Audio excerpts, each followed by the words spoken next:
All right, we are recording. Hey, Robin. Hi. Of course, I know that you and I are both aware of the exciting changes to the purchase agreement Mm. for 2026.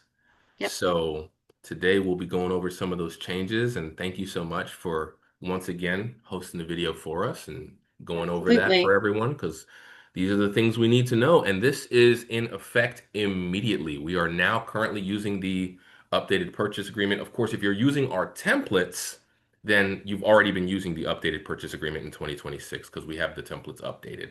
But let's just go over some of those changes, what's actually different from the 2025 version. And so for that, Robin, I'll let you take over. And if I have any comments, I don't know, I'll raise my hand or something. Okay, sounds good. And then the forms on Transaction Desk, this is what's available now. So if you're using Transaction Desk and if you're using our templates, you shouldn't be able to make the mistake of using the outdated copy. But this is what's going to come up for you. It's going to look the same but different. So you may kind of run into a few little hold up moments. So we're just going to go over what the changes were and how they affect us right in this agreement. The first page is pretty So this, straightforward. so let me interrupt you real quick. So this version that we're looking at is the previous purchase agreement, and we call it the red line version, which shows the things that have been changed. So everything that is in red, crossed out, or redlined are the things that are that you're going to see that are different on the 2026 version. And then we have the clean version too. So we'll kind of be referencing both throughout the video just to show you exactly what the changes are and then what it looks like now. Yeah. So the first page is pretty straightforward. It looked like they took out some redundancy where we had to enter the listing and selling brokerage twice. They just kind of deleted one of those. They took off the day of the week. I guess they figured that wasn't important.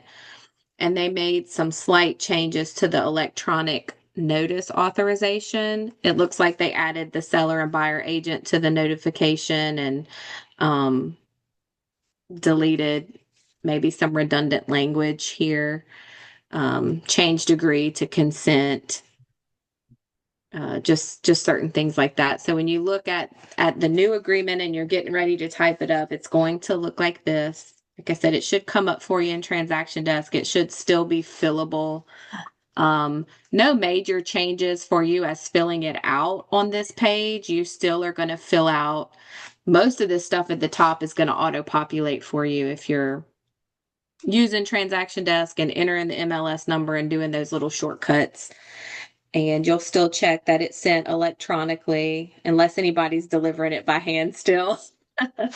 And you can still use your comments the same. We're still going to check the electronic notice authorization for the buyer and seller when you're sending it over to make sure everyone's agreed there. But that's pretty much it for page one. Page two is not a huge change as well. The biggest one's probably going to be the mineral rights, but you can just see they changed associated hardware to installed hardware. Mineral rights, instead of trying to remember 0%, 100%, which is which, if you don't use the purchase agreement that often, they went ahead and changed it to yes or no. So is the seller reserving the mineral rights? They just made it a little more. And typically that's going to be no. And if that's no, you can leave it blank. If it's yes, is then when you will need to enter a percentage. So you don't have to enter a percentage anymore unless they are retaining them. So that page not redlined, this is just the new PA, what it's going to look like here. So you can see on line 32, you're just going to check yes or no. And by the And way, anywhere that you're leaving blank on the contract, you can just put N/A. Just NA. just so that nobody else can write anything in that line either. Mm-hmm. Yep. So yes or no, and then you can put a percentage if they're retaining it. You could put NA if not. If it lets you put NA in there. Sometimes it won't If let you, it but if lets you, that's a good point. yeah, if I it lets you mean, put NA. it does on this one, but I'm on the LRAC. I'm not on Transaction Desk right now. Looks a little weird. For some reason, it's in purple. So that's it there. It kind of moved everything up. I think the act of sale used to be on page 3. Now it's going to be on page 2. Pay attention when you're doing addendums and counter offers and such. Our line numbers that we had memorized and we knew price sales price was such and such line and act of sale date was such and such line. It's not going to be that anymore. The price is now line 40, act of sales line 43. So we're just going to have to kind of get used to those numbers if you use them often.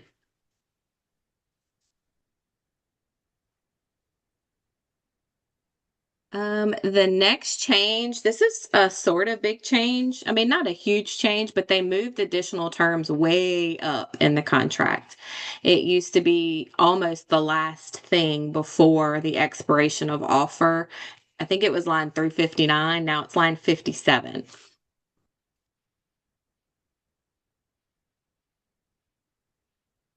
Line 52, they made a small change with line number, something that was moved around in the contract. Actually, it was additional terms, saying it moved from 359 to 368 to 58 to 66. We'll see later down, you don't have to put commission here anymore, but there may be other things that you want to put here.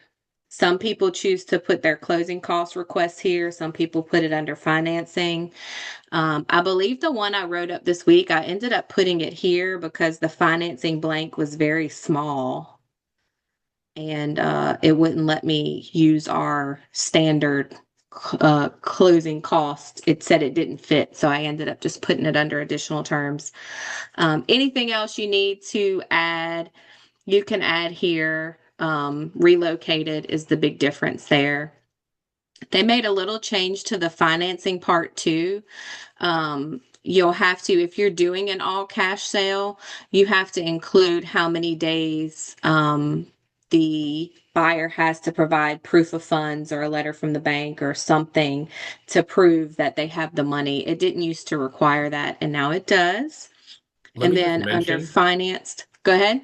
I just wanted to mention, if you scroll up just briefly, if you're going to put the closing costs in the additional terms and conditions, Hmm. make sure that you speak with the lender to verify that the buyer can get that amount of closing costs because there are limits on loans. So even if you say the seller's going to give a $10,000 concession toward closing, if the limit is 3% because of the type of loan they have and they can only get $6,000, well, then you're going to lose $4,000 and there's really nothing you can do about it because it's not a contingency of the contract. So, and typically the language says up to. So before you just write in a number and say, "Oh, my buyer needs 10,000, we're going to get the 10,000 covered," check with the lender. That's what I wanted to say. That's good. Good practice. Um, Under financing, things pretty much stayed the same. They took off the blurb about discount points. I guess people weren't really using that. And they have the other financing conditions, which again, the line's not as long as it was once before. Here's what it looks like all cleaned up without the red line. You have your additional terms way up here. All cash sale, if you check that, you need to fill in this blank. For finance sale, it still asks for the same things. And then you have your other financing conditions here. This other is for loan type. I think it was like that before, though. And then on the next page is where you'll run into how many days they have for that intent to proceed letter. It used to all fall on the same page in that financing. Now it's down one. So this blank here is still going to be how many days? They made a kind of cleaned up the deposit area a little bit. I'll show it to you on this one. It's just a little bit shorter now. You put the deposit amount. You don't have to write it twice anymore. You type it in the one time and then you check the form of payment and you check where it's being held. So I think they just kind of cleaned it up, made it a little less page consuming. Changed a couple of words in the deposit section, nothing major. To have changed to that, to changed to shall, added a comma. Very clear. All through the deposit section, they changed the line numbers because things moved around and just changed some small verbiage. Nothing major here on this page. So that looks pretty much the same. We get to our due diligence. No changes there. And then we get to the private sewer and water. They moved some things around. So it used to be there is not, there is not. And now it kind of puts the water together and the sewer together. So just pay attention when you're checking super quick that you are reading what it says because things have been moved around on the purchase agreement. I think the appraisal section isn't necessarily changed, it's just moved, relocated. So it's right here now where I think it was closer towards the financing section before. Um, it was sooner up. It was like on page 4, it says. So that's just been moved, not necessarily changed. Again, they're just updating the line numbers, all of that changed. They relocated the home warranty section, updating page line numbers here. Small wording change on the final walkthrough. It looks like they just relocated immediate access to the property and changed insure to insure. So that's pretty much the same. Just some, like I said, pay close attention because things have moved and your check marks that you're so used to checking really speedily may be in a different place. Yeah, so And if then you're wondering where stuff is and you're like, I can't find anything, you're not going crazy. It's just that they moved a lot of things around. But there aren't a lot of major changes on this document. Here's the big one on this page here. So Robin, I'll let you go over that because I see the next thing coming up is that's the biggest change on the document here. this is the biggest change on the document. It's kind of near the end here, and this is where it asks for buyer broker compensation. It's all red here because it's all added, but we'll just look at it on this section since this is what you're going to be looking at. So lines 338 to 344 say that at closing, the seller shall pay blank. So you need to put either a dollar sign with an amount or a number with a percentage. That's what it's asking for here at the sale of the sale price. So you're either doing a dollar amount or a percentage of the sale price toward the buyer broker compensation agreement. The parties agree that they shall disburse or direct the disbursement of such payment at closing to the buyer's broker from the seller's sale proceeds. The parties further agree that any party obligated to pay broker compensation shall provide additional funds at closing if the sale proceeds are insufficient to make such payment. So what they're saying is if the seller doesn't agree to the full amount mentioned on your buyer broker agreement that you're in contract with your buyer, you can get with the buyer to pay that difference. So the seller agrees to this. Um, the parties acknowledge that the broker compensation is not set by law. It is fully negotiable. The buyer's broker shall not receive compensation for real estate activity from any source that exceeds the amount or rate agreed upon in a buyer agreement required by law. So you can't double dip, in other words. If your buyer agreement is at a certain percent and the seller agrees to that percent, your buyer has been relieved of their duty. Does that make sense, Phil, the way I'm saying it? Yep. Um, that agreement, this is going toward the agreement. It's not in addition to the agreement. So that's it. It pretty much just says that if you leave it blank, it's zero. So don't forget to fill it in if that's something that you intend to do. Another reason we don't like to leave blanks on our purchase agreement, because if you're scrolling through and you see something blank, it could be important. So as long as you have an NA there, you didn't just overlook it. So you just go ahead and fill in either the dollar amount or the percentage of the sales price that you're asking the seller to contribute towards your buyer agent commission. And this is just another change. They took the deposit addendum off of here.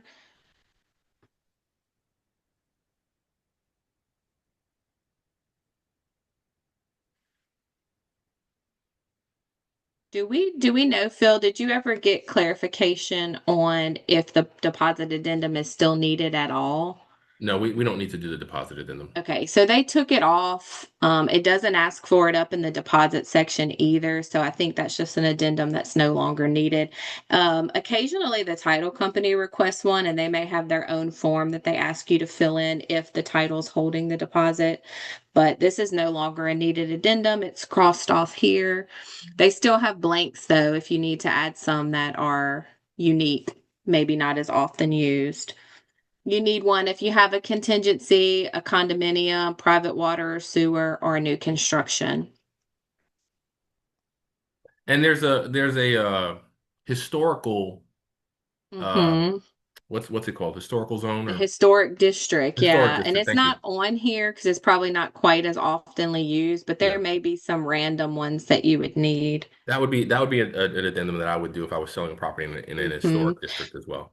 Another common one to check off and add on your own is the wood destroying insect report addendum if you are expecting the seller to agree to that.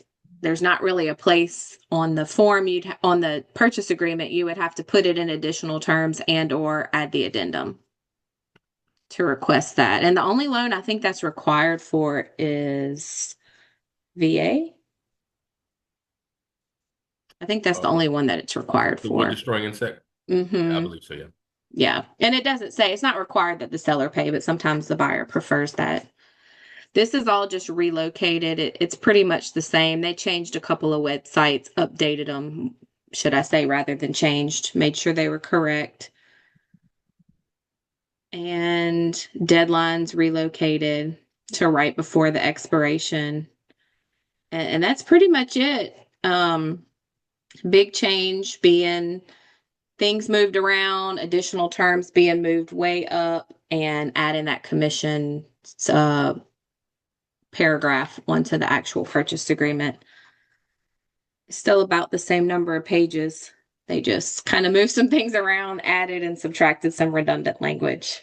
So, Yeah, so the first couple of times you're going to probably get thrown for a loop looking for stuff, but we'll get used to it like we always do. They change the mm-hmm, purchase agreement pretty often. I mean, we get a change almost every year actually mm-hmm, on the mm-hmm, purchase agreement. So this is something that those of us who've been in the business for a while are used to, and it's just another couple of changes. This one has a little bit more changes than in the past, mm-hmm. but it's something that we'll all get used to and we'll adjust and we'll be fine. So. Yeah, Uh, just take your time when filling it out. If you're one who's, I mean, I'll admit I go through there and start checking stuff that I know is always checked or pretty normal, or filling out those addendums or counter offers. I may know the lines because we use the price line so much. Just remember to take your time and look it over because things have been moved around and changed up a bit till you yeah, get used to it. and the biggest thing is just double check your work before you send Hmm. anything off for signature, and especially before you send it to the cooperating agent, right? Because once you send it to the cooperating agent, you can't do it, you can't change it. Just make sure you double check, read, take like Robin said, take your time, be very careful about it. But that applies all the time. That's never going The to not time. apply. You're Yep. always going to want to be careful. Contracts are serious business, so in the meantime, get to know the new contract, read it, study it. It's there on Transaction Desk. You can also access it through lrec.gov. Um, and have a lot of closings. Go get a lot of closings in 2026. Absolutely. So I think that's all we got, right, Robin? I think so. Okay, well then we'll All sign right. off. And thank you so much for all your help with showing us the new purchase agreement. We're excited for 2026. Absolutely. Yeah. Big year Thank ahead. you. Okay.